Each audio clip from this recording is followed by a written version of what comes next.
WCBI Sports presentation, the Outback Bowl Preview Special, is brought to you by OCH Regional Medical Center, Advanced Medicine, Compassionate Care. Bank First, a better way to bank. Member FDIC. And visit Columbus, the city that has it all. Good morning and a very happy New Year's to you. Welcome into beautiful sunny Tampa, Florida, the site of the 2019 Outback Bowl. Tom Eble here, continuing our coverage of the Mississippi State Bulldogs down in the Sunshine State. In just a few hours, the Bulldogs and the Iowa Hawkeyes will kick off for the first time ever on a football field. We've talked all week about two top 10 defenses that will be going up against each other here inside a Raymond James Stadium. It's going to be a 12-round prize fight between these two teams. But Mississippi State and Iowa talked all week about what you can expect come kickoff. From a production standpoint, giving up 17 points a game, just over 100 rushing, and I don't even know if it's 300 total yards. Iowa's defensive production stacks up with anybody in the country. I think it's so impressive, and Joe talked about this a little while ago. They've got really good players, but those guys are really well coached, and they execute the defense. So it's hard to find them giving up big plays, easy plays, which that's a sign of a good defense when they make you work for everything, and these guys certainly do that, run or pass. You ask me what worries me? Nothing. We got a good group of guys. They're going to practice hard, and rather than focus on, we focus on tendencies and things like that, but we really focus on our execution. So it's really about how we come out and play on Tuesday at noon. We prepare for it. They play all type of games, especially the defensive line. They coming off the ball where they're trying to knock you off the ball. And like I said, we known for being disruptive. We've known for knocking offensive linemen back. So that's going to be our key. Knock them back. Don't let them knock us back. Is there any defense you've played this year that maybe compares to Iowa in a way? Lengthwise, no, but talent-wise, I say Bama. But they're not going to beat themselves. They're always going to be in position. You're going to have to make, tight throws and good catches if you want to, move the ball on them. Tough to run on them, but I like our matchup. I like our game plan. I think it's going to work out well. The Bulldogs and the Hawkeyes are ready for this slugfest, as am I. And we've got a big show coming up ahead for you. Analysis everywhere, from the Bulldogs to the Hawkeyes, and a little bit of fun in between there. Our 2019 Outback Bowl special continues right after the break. Welcome back here outside of Raymond James Stadium as part of our Outback Bowl special. I'm joined by Commercial Dispatch Mississippi State beat writer and fellow Straight Sippin' podcaster, That's right, Brett Hudson. Brett, thanks for taking time with us here, preparing for some bowl action, some Outback Bowl, some bloomin' onions. About time. This bowl break was way too long. Agreed. And so let's get right into it, Brett. We've heard enough about both top 10 defenses. Both of them obviously statistically have been great all season long, but what does Mississippi State have to do offensively to beat Iowa? Well, the recipe to beat Iowa this year has been throwing the ball downfield. Look at some of the teams that have beat them, particularly Purdue. That's what they do best. They throw the ball down the field. They throw the ball in general. Obviously, that's not Mississippi State's forte, as they have shown throughout the course of the season, but they clearly have all the pieces they need to do it. They have some talent on the offensive line. They have an experienced quarterback. They have good wide receivers. It's just a matter of piecing all of those things together. Now, give the Mississippi State coaching staff credit. They've gotten creative in the run game at times this year. The Auburn game really sticks out in that regard, but I think it's going to take more than that to put up the maybe 17 to 20 points that you need to feel good about winning this game. So they're probably going to have to find a way to pass the ball at some point. Who's maybe one person from Mississippi State who, obviously sometimes bowls can get weird. Yeah. Who's one person that isn't a Nick Fitzgerald or a Kylan Hill that could be the playmaker on Tuesday? I think they need some help in the slot, not only because of the passing matchup we mentioned earlier, but also with Keith Mixon not being here. So they could really use something from Austin Williams. They could also use something from Dedrick Thomas in that regard. Both of them have had their moments this year, but neither of them have had that true breakout game. I think Austin Williams had a couple of touchdown catches in one game this year, but they haven't had that huge game, and obviously this is a good time to do it since this is the last game of the year, and because they need that to have an explosive attack against this Iowa defense. It's interesting to see also Osiris Mitchell, who's like a hometown kid, grew up in the Tampa area, so he could be someone to watch as well, to put on a show in front of all of his family. But Brett, just kind of wrapping this up, Iowa, Mississippi State, we're all expecting just 3-2, 10-9, something crazy like that. But does this have a chance? Bob Shoop talked about it earlier this week about bowl seasons. You never know. It just depends on which team prepared the best and actually came to a bowl game to play football. What do you think shakes out in this game? Is it first to 20 wins? Yeah, I do think it'll be the low-scoring affair that a lot of us expect it to be, just because these defenses are so good, and it's just kind of a weird matchup. You know, Mississippi State hasn't had to go 3 linebacker a lot, but they obviously have the talent to do so, and they're going to show that against Iowa with actually being able to put Willie Gay on the field on every snap alongside Darrell Thompson and Leo Lewis. Leo will also be on the field on pretty much every snap in this game, and that defensive line speaks for itself. So it's a tough matchup for Iowa's offense against Mississippi State's defense, and it's a tough matchup for Mississippi State's offense against a good Iowa defense. I think it's going to be the low-scoring game that everyone anticipates it to be, but I do think Mississippi State will come out on top. They have the better defense, so they'll win a low-scoring game. I'll roll with that as well. And so with first time ever, we're going to watch Iowa and Mississippi State on the field. We can only hope it's better than 3-2, Brett. I'm hoping. Pulling out all the hopes. No guarantee, though. No guarantee. We've had bowl games in 3-0. You need to know that. Always take the under, especially when you're talking about this one at least. Absolutely.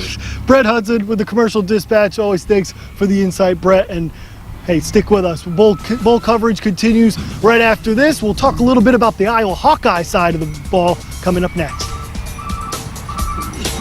Back here to our Outback Bowl special, joined now by Adam Rossow of Hawkeye headquarters, based out of the Quad Cities. Adam, thanks for joining us here today. Yeah, absolutely. Thanks for having me. So Adam's going to give us a little bit of preview on the Iowa Hawkeyes. This is the first time the Bulldogs and Hawkeyes will meet on a football field. Getting right into it, Adam, we're both pretty much expecting a rock fight with this one. Both top 10 ranked defenses, but offensively, Iowa in the middle of the pack in a lot of categories, and now they're missing Noah Fant, who's declared for the NFL draft and is skipping the bowl game. How big of a difference or how big of an impact does that make? You know, I think even if his production maybe was a little bit down this year, it's what he does to defenses and how they have to account for him. So obviously, when you have to slant guys to his side of the field and maybe double team him, it opens things up for other receivers and the other tight end, TJ Hawkinson, who actually is the Mackey Award winner this year. He's had a fantastic year, but that's partially because of Fant's presence on the field. So it'll be interesting to see how Iowa accounts for that. You know, over at the practice, the few minutes we got to see, a lot of passes to running backs out of the backfield against Mississippi State's man coverage. So I think Kai Sargent, Torn Young, Ivory Kelly-Martin, kind of the three-headed backfield, could be a really big factor in the passing game. For those who don't know, Noah Fant on a lot of big boards as the #1 tight end going into the 2019 NFL draft. So speaking of the rock fight, the defense, you know, both top 10 nationally in almost every category. What about Iowa's defense makes them so tough to score on and get any kind of big plays based on? That's what Joe Moorhead talked about, was how sound the Hawkeyes are defensively. I think it's a lot like Mississippi State. That front four is really tough. They rotate in guys, so it's actually a front six or so, but they have two really strong defensive ends that lead the team in tackles, Anthony Nelson and A.J. Epinesa, or sacks, I should say. And then their tackles this year have really come along. Matt Nelson's a big guy in the middle. He moved from defensive end to tackle last year, and I think that's really solidified the inside. Stopping the run is their big thing, only 102 yards per game. Obviously, that's going to be a huge key against Nick Fitzgerald. But then on the back end, they have a couple good defensive backs led by Amani Hooker. He's the Big Ten Defensive Back of the Year, and he's been very versatile. His ability to come in the box and play the run, or actually line up in slot and play the corner against the slot receiver, he's really added another dimension to Iowa. And I think Coach Moorhead, with the familiarity from Penn State the last couple of years, you saw it the second time they played his offense at Kinnick Stadium. He mentioned it in the press conference. They really made Penn State drive the length of the field. So I think they had about 500 yards of total offense, but only 21 points. So I think you're going to see a lot of that. They're going to make Mississippi State march to the length of the field repeatedly and bank on the run defense to shut them down. So I think it's safe to say both of us are expecting first to 20 points probably wins this one. If anybody gets to 20 points. I really think Iowa might struggle to get more than one offensive touchdown. They do, it seems like, have an advantage in their kick and punt return games. Both the guys that return kicks and punts, Amir Smith-Marset, Kyle Gronewig, they're both tops in the Big Ten. So that could be a way for Iowa to not only gain field position but possibly score, because I really think it's going to be tough for the Hawkeyes to get to 14 points offensively. So it's going to take one of those defenses or special teams touchdowns for them to get to 20 points. How much do you think, Joe Moorhead talked about it, you know, everyone's talked about it over the past couple of weeks about facing Iowa and his experience with Penn State. How much do you think does that carry over? Obviously you get, you know, a read on schemes, but personnel-wise, these are two different teams. And that's the interesting thing. Obviously, Saquon Barkley isn't the Bulldogs running back, and he made a huge difference. I mean, a difference maker in the NFL right now. He's a difference maker at Penn State. That's the biggest maybe caveat to that. But I do think that having, lined up in similar looks, similar formations, the two teams know each other well enough, so they'll know the adjustments that both guys are trying to make throughout the game, which could maybe surprise us. Maybe the offensive, adjustments, maybe that'll maybe turn the tide and actually turn this into a little bit more of a game in the 20s rather than the teens. But I do think it's just going to come down to which team can stop the run, and I think Mississippi State's going to run the ball. Iowa's going to try to establish a run, and whichever team can kind of stem that, I think will obviously have the advantage. When you look at both of these teams, 8-4. We talked about this a little bit earlier. Iowa, all 4 of their losses combined for 23 points this year. Mississippi State had a couple of close ones, probably besides Alabama and maybe Kentucky, that you could say they probably should have won those football games. With the pressure of the college football playoff, do you think people look at 8-4 seasons, especially in the Big Ten and the SEC? Joe Moorhead talked about how the margin of error is razor thin in each conference. Do you think maybe the expectations are a little heightened as we look at both of these teams? Just, you grade a team on a good season, but they did reach the expectations that everyone wants them to. Well, and these aren't blue blood programs, right? It's not Ohio State, Michigan. It's not Alabama, Florida. Like 8 wins is upper echelon in both these conferences. They had some nice victories over some bowl eligible teams. I think the biggest thing is as you're saying, the expectation. So obviously Joe Moorhead's first year, kind of how is it going to transition from Mullen to Moorhead? I think that's pretty good considering all the teams they lost to are the top teams basically in the SEC. With Iowa, I think it's maybe a thing of missed opportunities. Their 4 losses are by 23 points. They had Wisconsin on the ropes at home early when Wisconsin was healthy. They go to Penn State. They don't score an offensive touchdown, but they throw a pick at the goal line. 2-point loss to Purdue, and then they lose the Big Ten West champion Northwestern at home, where they led in the fourth quarter 10-7. Yeah. So in talking to Kirk Ferentz a little bit throughout this bowl preparation, I think he does think it's a missed opportunity to possibly sneak into a New Year's Six bowl and maybe be the Big Ten West champ. But on the flip side, Iowa hasn't won 9 games very often. They've only done it once since 2010. This would be the second time. The only other time is the Rose Bowl year in 2015. So I do think it's all about the expectations that you have. And I think these two programs, where they're middle to upper pack of their respective conferences, I think a 9-win season, you got to figure that's a success. And my stats serve me right, Joe Moorhead would be the first Mississippi State head coach to win 9 games in a season in their first season as head coach. So that 9-win mark is, I think, something that a lot of programs look for. Yeah, and I don't know the stats, but it's probably a third of the teams in college football win 9 games or more. That's good. And then the 2 best conferences, top to bottom, they talked about it at their press conference. Yep. Week in, week out, there's no off days in the SEC. There's no off days in the Big Ten. And to win 9 games, to go to a New Year's Day bowl, that's a good achievement. And I think both these teams, regardless of what they say, coach speak, they'll be really thrilled to win this bowl game and, kind of get some momentum going into next season. Absolutely. Adam Rousseau of Hawkeye Headquarters, big thanks, have given us a little perspective on the Hawkeyes heading into the Outback Bowl. But our bowl special will continue right after the break. Welcome back to our 2019, if you're talking about the Outback Bowl special here in Tampa, Florida. I'm joined by former in-house beat reporter turned brewery all-star, Bob Karskadid, here to join me. Bob, thanks for taking time and spending time with us. Yeah, man, appreciate you coming down. I guess free beer was an easy way to get you to come in the building, but... It's like football and beer, and it's like these are a few of my favorite things, you know what I mean? Not a bad life. And music, not a bad life at all. But I got to ask, just to start off, you spent 9 years with the Mississippi State beat. When you saw they were coming to Tampa, was it almost like, it's my whole life, they're not getting away from me? Pure joy. Yeah, no, it was amazing. I was actually working here the day it happened, running around, fist pumping, yelling. I was like, what is wrong with you? Like, beer's supposed to calm you down. I'm like, my people are coming to town. I was excited. It's weird too. It sounds kind of cheesy, but usually a homecoming, you're supposed to be the one who goes home. I've got the rare homecoming where home is coming to me. So it's been a really cool deal. It's been fun and surprisingly emotional seeing everybody come to town. It's been a really good time. That's awesome, man. So you think about your move here to the St. Petersburg area from Starkville, and now you having a homecoming. What has the past year been like for you ever since you left Starkville?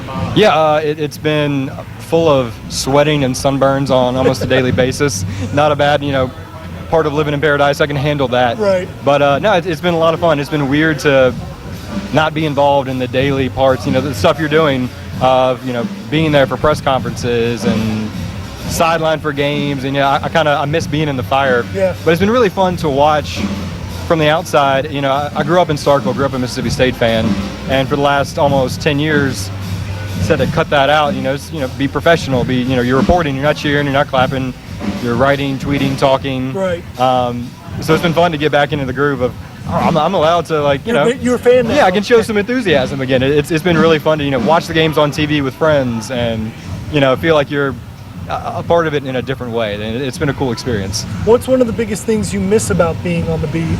I know it sounds cheesy because it's the kind of thing everybody always says, but I think it's what ultimately always ends up being true is I miss the people. Yeah. I miss the friends I had, the fellow reporters on the beat. I miss the people I worked with at Mississippi State. I miss, I've gotten to see a few of the football players here in town and guys that I'd been seeing since they were 17 years old coming on visits. Yeah. And, now they're fifth-year seniors getting ready to go to the NFL. I miss those relationships. I miss being around, all my friends, coworkers, players on a daily basis. Those are the kind of interactions that in the moment you don't really think much of, but then once you look back, you're like, oh, we were just sitting around playing ping pong at the SEAL facility. Yeah. That was, I miss that stuff. So when you look at your journey to this point, obviously tell a little bit about, for those of the people back home watching, what's Bob doing now? What are we looking at? Where can we find Bob here in St. Petersburg? Yeah, so this is $3 Brewing. It's the biggest independent brewery in Florida. And honestly, man, I kind of lucked up. I moved down here, didn't really know what I was going to do, but I knew $3 was a fan. One of the things I really liked about them is how involved we were with the community, a lot of philanthropy and charity. And my thing was, I wanted to find a fun job, but I wanted to do something I felt like was at least vaguely worthwhile, that was doing some good for other people, and seeing how much they do for the St. Petersburg community in general, but then just charities across the country and the world. Place I wanted to be. They said they were looking for help. I was like, oh, hey, great. All I've done is sports writing for 10 years, but let's find a way. So now I'm a little bit of marketing, communications, social media, bartending, a little bit of everything. It's a ton of fun. As you said earlier, you went from football to beer, so you can't beat that life trajectory. I think to be only 31, I've had 2 pretty enjoyable careers. Right. Yeah, and so obviously you mentioned that you watch State more as a fan now. Obviously you're keeping track of all things Bulldogs athletics. Speaking of the game, is it fair to say you're going to be rolling with the Bulldogs? Oh, yeah, obviously, yeah. I'm excited for the game. I'm expecting, I don't mean to break it down too much, nice defensive showdown. 2 of the best defenses in the country. Obviously the best in the maroon and white, but, That's true. You're not wrong. Yeah, Statistically, you're absolutely right. I'm not being a fan here. I'm just talking numbers. Right. I'll be there. I'll be yelling. I'll be cheering. I'll be wearing my maroon. You'll be at the game? Oh, yeah. All right. Can't wait. Won't be working the game. That'll be a nice change. So if you're ever in St. Petersburg, come find Bob Karskadin, Starkville native, former Mississippi State in-house beat writer. Bob, thanks so much for taking time with us today. Yeah, absolutely. It's always a pleasure, man. Going to have to go grab a beer here real quick. We got plenty, yeah. Thank you. All right, our bowl special will continue right after the break. Stick with us. Mississippi State and Iowa kicking off at 11 a.m. Central Time. You can watch the game on ESPN2. And make sure you tune in to WCBI Sports later today, and we'll do a full recap of all things Bulldogs here from the Outback Bowl in Tampa, Florida. Have a very happy New Year's Day. Let's ring in the new year with some good football. Thanks for tuning in. I'm Tom Eble reporting one more time for WCBI Sports. Enjoy the game. WCBI Sports presentation, the Outback Bowl Preview Special, is brought to you by OCH Regional Medical Center, Advanced Medicine, Compassionate Care. Bank First, a better way to bank. Member FDIC. And visit Columbus, the city that has it all.